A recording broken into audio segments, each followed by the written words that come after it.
ఇప్పటికే సామాజిక న్యాయం పేరుతో జగన్మోహన్ రెడ్డి గారు ముందుకెళ్తున్నారు. ఈ నేపథ్యంలోనే అంబేద్కర్ స్టాచ్యూ విగ్రహావిష్కరణ నేపథ్యంలో ఆయన కొన్ని సంచలన వ్యాఖ్యలు చేశారు. సమాజంలో నయా అంటరానితనం అనేది పెరిగిపోయింది. దానికి తోడు కొత్త రకమైన అంటరానితనం కూడా ఇప్పుడు సమాజాన్ని ప్రజల్ని పట్టి పీడిస్తోంది. అందుకే ఈ నిర్ణయాలు వాస్తవానికి ప్రతి విషయంలో అడ్డుకోవడం, ఎస్సీ ఎస్టీ బీసీ మైనార్టీ నావారు అని ఒక పక్క జగన్మోహన్ రెడ్డి గారు చెప్పుకుంటా ఉంటే వాళ్ళని సమాజానికి దూరం పెట్టే ప్రయత్నం జరిగింది అనేది ఇప్పుడు అదే ఒక అతిపెద్ద చర్చ.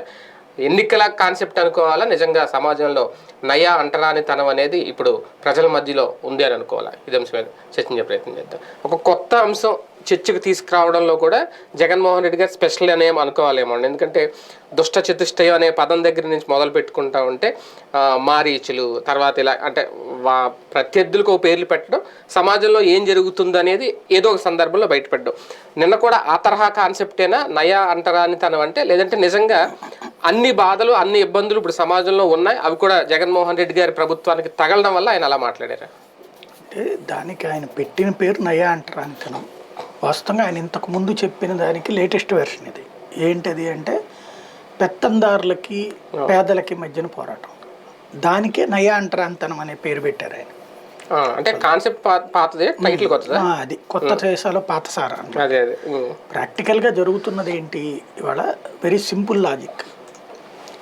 మనకి సుదీర్ఘకాలం నుంచి కూడా పేద, మధ్యతరగతి, ధనిక మూడు వర్గాలు. ఈ ధనికుల్లో భారీ ధనికులు అంటే అపర కోటీశ్వరులు, ఇప్పుడిప్పుడు ధనవంతులైన వాళ్ళు, ఇట్లాంటి వాళ్ళు ఉంటారు. మధ్య తరగతిలో lower middle class, above middle class, రెండు వర్గాలు ఉంటారు.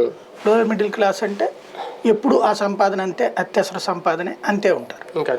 అలాగే అబోవ్ మిడిల్ క్లాస్ అంటే అటు ధనికులు కాదు, అట్లని మధ్య తరగతి కాదు, రిచ్గానే బ్రతుకుతారు, అట్లని అది పర్మనెంట్ కాదు. వాళ్ళు అంటే ఓ ₹1,00,000 పైన జీతాలు సంపాదించేటువంటి వాళ్ళు అబోవ్ రిచ్ కిందకి ఉండేటువంటి పరిస్థితి.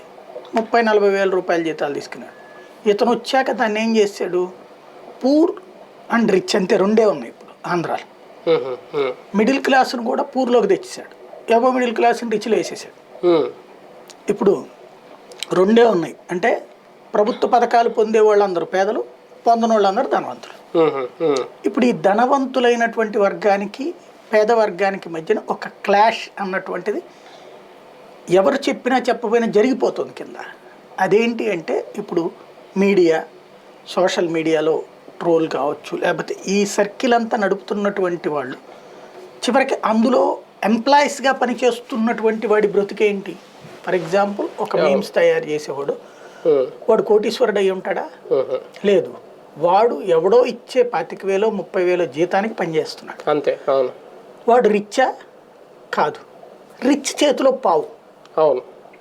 అదే సందర్భంలో వీడు పేదరికం లేదా మధ్యతరగతి, దిగువ మధ్యతరగతి, అంతే కాన్సెప్ట్. వీళ్ళు ఏం చేస్తున్నారు?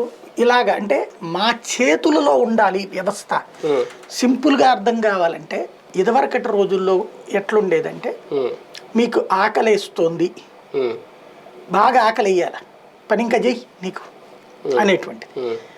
ఆ తర్వాతన అంత అన్నం పెట్టి పచ్చడేసిస్తే అయ్యా దేవుడు అయ్యా అని వాళ్ళకి మనం కృతజ్ఞత చూపెడతాం. ఎందుకని? ఆకలి అన్నటువంటిది. ఈ ఆకలికి కారణం అతననం. మనం ఆకలి మన సహజ సిద్ధం, కానీ అతను తీర్చాడు అంటాం. అది ఈ కమ్యూనిస్టు భాషలో చెప్పాలంటే పెట్టుబడిదారి వర్గం, శ్రామిక వర్గం. ఇప్పుడు ఆంధ్రప్రదేశ్లో జరుగుతున్నటువంటిది అలాంటి దానికి రివర్స్. నాకు కడుపు నిండినప్పుడు నేను బేరం ఆడతా. కడుపు నిండిన వాడు లొంగి వంగి పని చేయడానికి సిద్ధపడ్డాడు. ఆంధ్రప్రదేశ్లో జరుగుతున్నది ఒక పని మనిషి ఒక షాప్లో గుమస్తా చేయడానికో, లేకపోతే ఒక ప్లంబరు, ఒక ఎలక్ట్రీషియను, ఇవాళ ఏ వ్యవస్థలు అయితే ఓ 50 ఇస్తే పనిచేస్తారు, 100 ఇస్తే పనిచేస్తారు, పిలిస్తే పరిగెత్తుకుంటూ వస్తారు అనేటువంటి వర్గాలు ఉన్నాయి. ఇవాళ ఎవరు మనకు అందుబాటులో లేరు. ఆ పరిస్థితి లేదు, వాళ్ళకి కూడా లేదు, పిలిస్తే పరిగెట్టుకొచ్చే పరిస్థితి లేదు. అది ఎందుకని? ఒకటి ఈ టెక్నాలజీ పరంగా యాప్లు గీపులు వచ్చేసేటప్పటికి వాళ్ళకి కంటిన్యూస్ వర్క్ ఉంటుంది.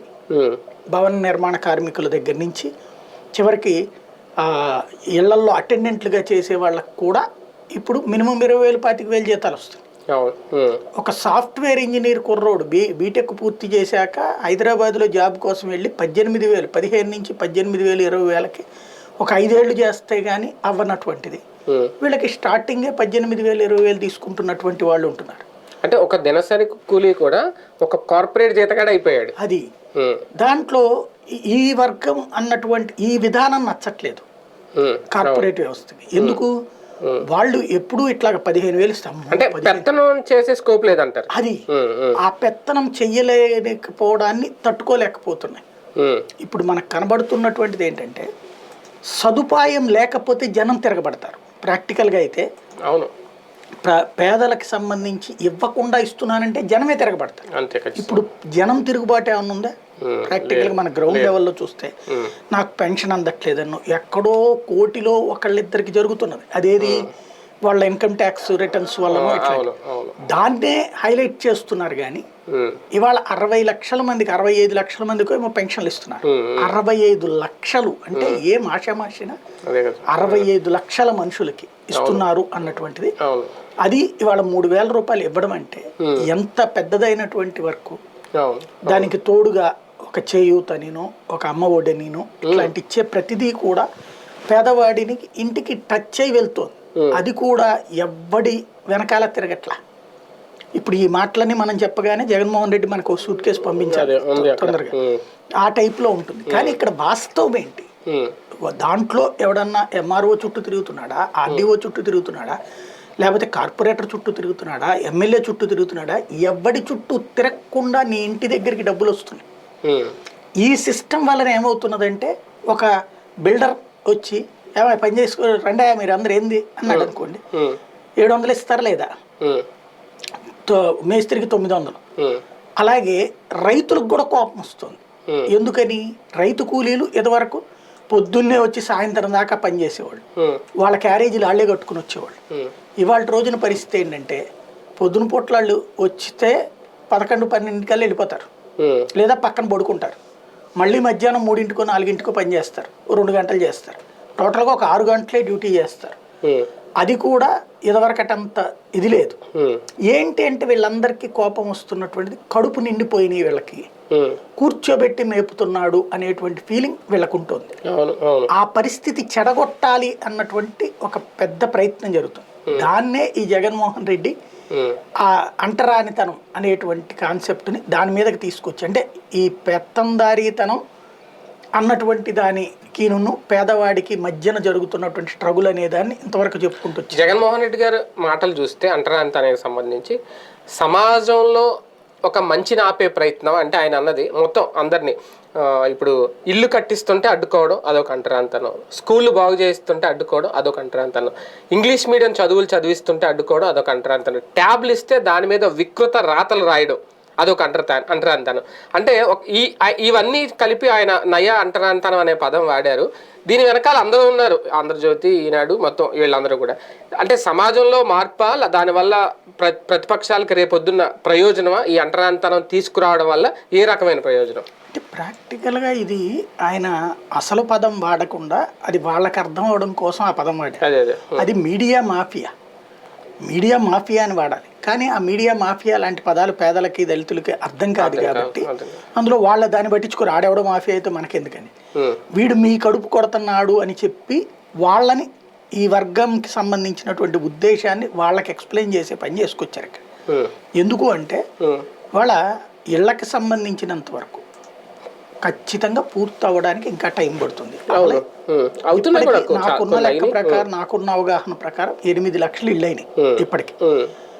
ఇది ఆ మధ్యన గవర్నమెంట్ చెప్పింది 7 లక్షలు, ఇప్పుడు ఇంకో 1 లక్ష దాకా అయినాయి. రేపు ఫిబ్రవరి ఎండింగ్కి ఇంకొక 5 లక్షల దాకా అవుతాయి వాళ్ళు చెప్తున్నది. నేను అనుకోవడం 3 లక్షలు అవుతాయి. అంటే 10 లక్షల ఇళ్ళు పూర్తవుతాయి. 30 లక్షల ఇళ్ళు గమ్యం వాళ్ళు లక్ష్యంగా పెట్టుకున్నారు. 31 లక్షలు అనుకున్నారు. అందులో 10 లక్షలు పూర్తవుతాయి. మిగతా వాటిలో సగం అండర్ కన్స్ట్రక్షన్ నడుస్తుంది. ముందైతే ఒక స్థల యజమాని అయిపోయాడు పేదవాడు. పేదవాడైనా మధ్యతరగతి కూడా పేదవాడి ఖాతాలోనే స్థల యజమాని అయిపోయారు. ఇందులో ఒక అతిపెద్ద లాజిక్ ఉంది. సుదీర్ఘకాలం నుండి అంటరానితనం అనేటువంటిది ఎందుకు వచ్చింది? మనకి ఆ పాటలు కూడా ఉంటాయి, మన గద్దర్ పాటలు. ఊరు చివరిన మా గూడెలు ఎందుకు ఉంటాయి, మా గుడిసెలు ఎందుకు ఉంటాయి మమ్మల్ని. ఇప్పుడు అట్లా లేదు. అంటే అదేమంటే మళ్ళీ వీళ్ళు ఏమంటారు, ఊరి చివరిన కట్టారు. ఇప్పుడు కట్టినటువంటి దాంట్లో ఓసీ ఉన్నాడు, ఓబీసీ ఉన్నాడు, ఈడబ్ల్యూ ఈబీసీ ఉన్నాడు. ఊరి చివరి కట్టిన ఊరి చివరి ఒక ఊరు కడుతున్నారు, ఇల్లు కట్టడం, ఊరు కట్టడం. ఇందులో అన్ని కులాల వాళ్ళు ఉన్నారు. ఇందులో బ్రాహ్మడికి ఇస్తున్నారు, అక్కడే కమ్మకి ఇస్తున్నారు, ఇస్తున్నారు, రెడ్డికి ఇస్తున్నారు, అందరికీ ఇస్తున్నారు. కాబట్టి అక్కడ ఒక ఊరు వస్తుంది. ఇప్పుడు అన్ని కులాలు కలిసి కాపురం చేస్తాయి. ఇదివరకు ఏంటి, మాలపల్లెని, మాదిగపల్లెని అట్లా ఊరి చివర్లు ఎందుకున్నది, పేదలకి ఇల్లు ఇచ్చినట్టు ఉండేది, కానీ వాళ్ళ కులానికంటూ సపరేట్ చేసేసారు. ఇప్పుడు అట్లా కాకుండా అందరినీ పేదలు, అన్ని వర్గాల్లోని పేదల్ని కలిపి లెక్క కట్టడం వల్ల ఇప్పుడు కులాలకు అతీతమైనటువంటి ఒక పట్టణాలు రెడీ అవుతుంది. ఇది పూర్తి కాకుండా ఈ లోపుగా దాన్ని అడ్డుకోవాలన్నటువంటిది ఒక ఎత్తుగడ నడుస్తుంది. టిడ్కో ఇళ్ళు పూర్తి కాకపోతే ఏనాడు వార్తలు రాయినటువంటి వాళ్ళు, వాడికి చిట్ట చివరికి ప్రభుత్వం దిగిపోయే రోజున కూడా ఇల్లు రాలేదు కదా. కానీ గృహప్రవేశం ఆర్భాటం 20 లక్షల మందికి వచ్చేసిందని అబద్ధాలు రాశారు కదా. నిజంగా 20 లక్షల మందికి వచ్చిందా? చివరికి ఎంత లెక్క తేలింది? 80,000. ఆ 80,000లో పూర్తయిన ఎంతమందికి? 8,000. అది కూడా 80% పూర్తయి. అంటే ఒక్కళ్ళకు కూడా ఇల్లు ఇవ్వకుండా 20 లక్షల మందికి ఇల్లు ఇచ్చినట్టుగా ప్రజల్ని మోసం చేశారు కదా. అదే ముంబైలో అంతే అంటారు కదా. ముంబై సినిమా చూపించారు కదా.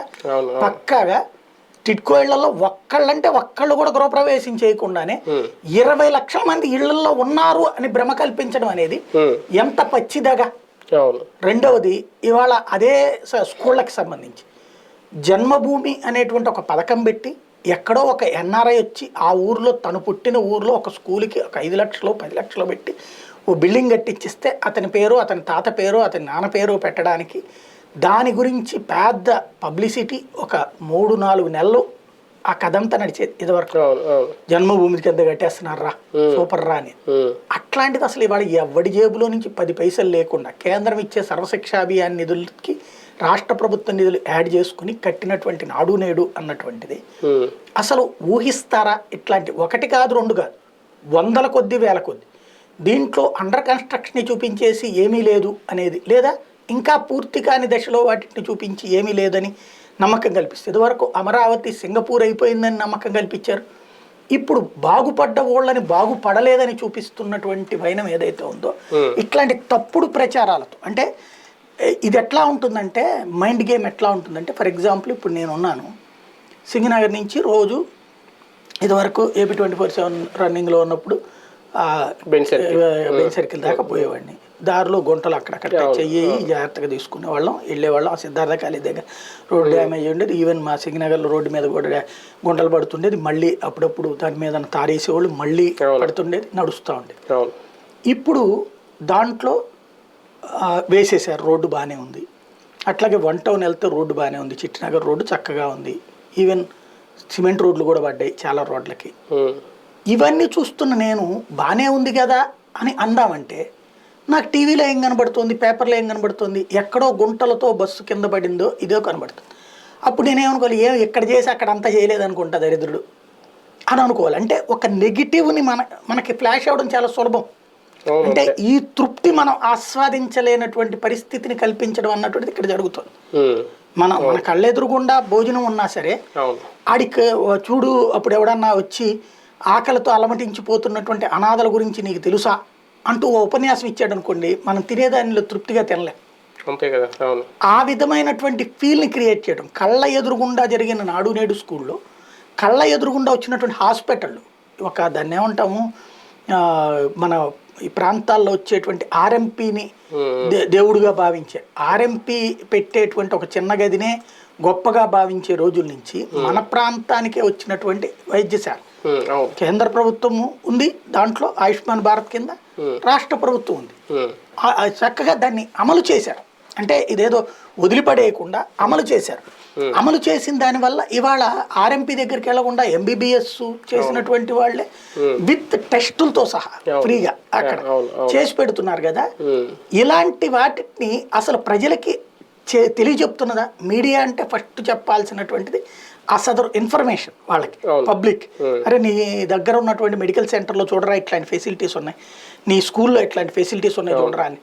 అలాంటిది చైతన్యపరచడం మానేసి నీ స్కూల్ దరిద్రం ఎళ్ళబాక, నీ హాస్పిటల్ దరిద్రం ఎళ్ళబాక, నీ రైతు భరోసా కేంద్రం దరిద్రం ఎళ్ళబాక అనేటువంటి ఒక నెగిటివిటీ ద్వారా జరిగే డెవలప్మెంట్ని కూడా ఆస్వాదించనీయనటువంటి తరహా వ్యవస్థ మీదన అదేంటంటే ఒక మాఫియా లాగా మీడియా తయారై చేస్తున్నటువంటి ఒక యుద్ధం.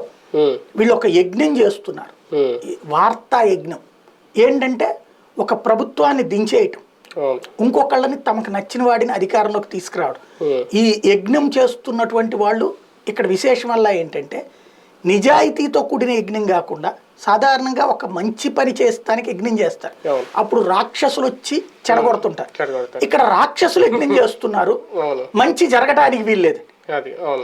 దాన్ని ఏమంటారు, మన శివుడికి తపస్సు చేసినటువంటి భస్మాసురుడు లాగా, అట్లాగే హిరణ్యకశిపుడు తపస్సు చేసి, అంటే రాక్షసులు కూడా తపస్సు చేసి వరాలు పొందారు. ఇప్పుడు ఓటర్ అనేటువంటి దేవుడి దగ్గర రాక్షసులు తపస్సు చేస్తున్నారు. ఏమని, మా ఎదురుగుండా ఉన్న అభివృద్ధిని మేము చెలినీయము, ఇక్కడంతా రాక్షస రాజ్యం ఉందని చెప్తాం, ఆ రాక్షస రాజ్యాన్ని తీసుకొచ్చి ఎంజాయ్ చేయించండి, మా రాజ్యం కావాలి, అసుర రాజ్యాల్ని అలవాటు చేస్తాం. ఇప్పుడున్నటువంటి ఈ డెవలప్మెంట్ అన్నటువంటి దాంట్లో ఇది ఎస్పెషల్ నేనేమంటానంటే ఇన్ని సంవత్సరాలలో మనం అసలు ఊహించనిది ఒక స్కూలు నాడు నేడు కింద అంత అద్భుతం.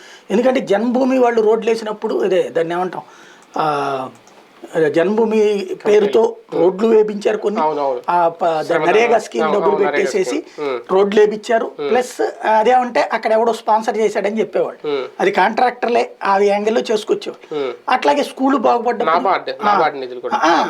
జన్మభూమికి నిధులకి నరేగా స్కీమ్ తో రోడ్లు వేసేసేవాడు. వేసేసి అది వాస్తవంగా నరేగా స్కీమ్ ఏంటంటే కూలీకి పని ఇచ్చాలి, కానీ మిషనరీతో చేసేసి కూలీల లిస్ట్ రాసేసి డబ్బులు తెచ్చేసుకునేవాళ్ళు నరేగాతో అప్పట్లో. ఉపాధి హామీ దాని పేరే ఇప్పుడు నరేగా అయింది. అప్పట్లో అదే కదా, పందికొక్కుల్లాగా తిన్నారంటూ రాజశేఖర్. అంటే ఆ రోజుల్లో జన్మభూమి కింద వేసినటువంటి రోడ్లు కానీ వాటి గురించి స్టోరీలు రాసిన వాళ్ళం, డెవలప్మెంట్ ఎట్లా జరిగింది.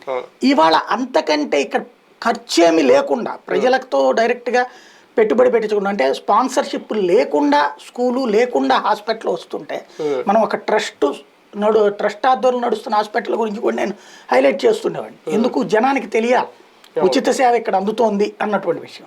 ఎందుకంటే పేదవాడికి ఒక మంచి సేవ అందుతోంది అనేది తెలియాలి కదా, అట్లాంటివి చేసేవాడిని నేను. అట్లాంటిది ఇవాళ చూస్తే అసలు మంచి జరుగుతుంటే పేదవాడికి సంబంధించి పొరపాటును కూడా పేదవాడిని కమ్యూనికేట్ చేయడంగా, వీళ్ళు తెలివైన వాళ్ళు అయితే ఆ పేదవాడిని ఈ సదుపాయం ఉంది ఆ సదుపాయం ఉందని రెచ్చగొట్టి పంపిస్తే అక్కడ ఆ సదుపాయాలు లేదన్న లోపం ఉంటే వాడే తిరగబడతాడు. కానీ వాడి నోటి దగ్గరకు వస్తున్న ముద్దే అది అన్నంగా అదే, నువ్వు అదే పురుగులు ఉంది, నువ్వు సరిగ్గా చూడట్లేదు, నువ్వు తినేసావు, నువ్వు లోపల కడుపు నిండిపోయింది కానీ లోపల పురుగులు ఉంటాయి చూడు నువ్వు అని ఒక రెచ్చగొట్టుడు యాటిట్యూడ్తో కూడిన మీడియా మాఫియా అది ఇప్పుడు జగన్ ప్రత్యేకించి ప్రస్తావిస్తారు. మరొక కోణంలో ఎన్నికల ముందు ఈ తరహా అస్త్రాలు ప్రయోగించడం జగన్మోహన్ రెడ్డి గారు, నయా అంటారని తను వస్తుంది అనేది, మేము రాకపోతే ఇంకా పేదలలాగే ఉండిపోతారు, మేము రాకపోతే రేపొద్దున ఈ స్కూళ్ళు ఉండవు, ఈ నాడు నేడు బళ్ళు ఉండవు, ఇంగ్లీష్ మీడియం విద్య ఉండదు. ఇది ఒక రకంగా రాజకీయమా, లేదంటే సమాజంలో రేపు వైసీపీ రాకపోతే ఈ అంటరాంతనం ఇంకా పెరిగిపోద్దా? రాజకీయమే. అందులో అంటరాంతనం పెరిగిపోవడానికి ఇవాళ జనాల్ని మళ్ళీ పాత స్థితికి తీసుకెళ్తామంటే సరే కొడతారు అదే జనం. ఒక స్టేజ్ ఎప్పుడైనా సరే మనకు రాదురా అనుకున్నప్పుడు ఒక ఆస్పెక్ట్ ఉంటుంది. మనం ఒకసారి ఆ టేస్ట్ చూశాక ఇవాళ లాగుతామంటే కాళ్ళు ఎరగొడతారు రేపు, అప్పుడు ప్రభుత్వాన్ని కూల్చేస్తారు అంతే. కాబట్టి ఇవాళ అది సాధ్యం కాదు. కానీ దాన్ని పుట్టించి నేను వాళ్ళకి ఆ సెక్యూరిటీ ఇచ్చాను కాబట్టి ఆ బెనిఫిట్ నేనే పొందాలన్నటువంటి రాజకీయమే నడుస్తుంది. రాజకీయమే, రాజకీయం అంటే ఒక రకమైన బెదిరింపు రాజకీయమా అంతే. అంటే మీకు లేకపోతే అనేటువంటి ఒక భయాన్ని పుట్టించడం అన్నట్టు. ఎందుకంటే పబ్లిక్ లో ఇదివరకు ఏయో 2 ఇస్తానన్నటువంటి సంపూర్ణ రుణమాఫీలు, డ్వాక్రా రుణమాఫీలు ఇవ్వకపోవడం, అట్లాంటి వాళ్ళు మీకు ఇది చేస్తారా అనేటువంటి దాన్ని అనకుండా, ఎందుకంటే మళ్ళీ అప్పుడు ఆ మాట అంటే వీళ్ళ పథకాలన్నీ చెప్పాల్సి వస్తుంది. కాబట్టి అదేం ప్రస్తావన. వాస్తవానికి కొన్ని ఆగుతాయా ఒకవేళ వైసీపీ కనుక మారితే? ఇవన్నీ కొన్ని ఆగిపోతాయా? కొన్ని సహజంగా ఆగాలి. ఎందుకంటే ఇప్పుడు అన్న క్యాంటీన్ తీసేసేలా, ఆయన విదేశీ విద్యా దీవెన వచ్చేసి తీసేలా, అంటే అవతల వాళ్ళకి రాజీవ్ గృహాల పైలు తీసేలా, ఇందిరమ్మ ఇల్లు తీసేలా. ఇప్పుడు టిడ్కో ఇల్లు కూడా కొన్ని శంకుస్థాపన చేశారు, కొన్ని ఇంకా అలాగే ఉంది, కొన్ని అసలు ఆక్యుపై అవ్వలేదు. రేపొద్దున మరి ఈ ఇల్లు కూడా అలాగే ఆగిపోతే ఆ అది నిరుపయోగమే కదా, రేపొద్దున చేస్తారు అంతే, ఆపుతారు నో డౌట్. అదే వైసీపీ వస్తే కంటిన్యూ అవుతుంది. అది రైట్, చూద్దాం. నిజంగా సమాజంలో నయా అంటరానితనం లాంటిది వస్తుంది, ఇంకా పెరుగుతుందంటే ప్రజలైతే యాక్సెప్ట్ చేయరు. ఖచ్చితంగా జగన్మోహన్ రెడ్డి గారు ఈ అంశాలను లేవనెత్తడం ఇప్పుడు చర్చనీయాంశం అవుతుంది, ప్రజల్ని ఆలోచింపజేస్తుంది. ఇది ఎంతవరకు రేపొద్దున ఎన్నికల మీద ప్రభావితం చూపిస్తుంది వేచి చూద్దాం.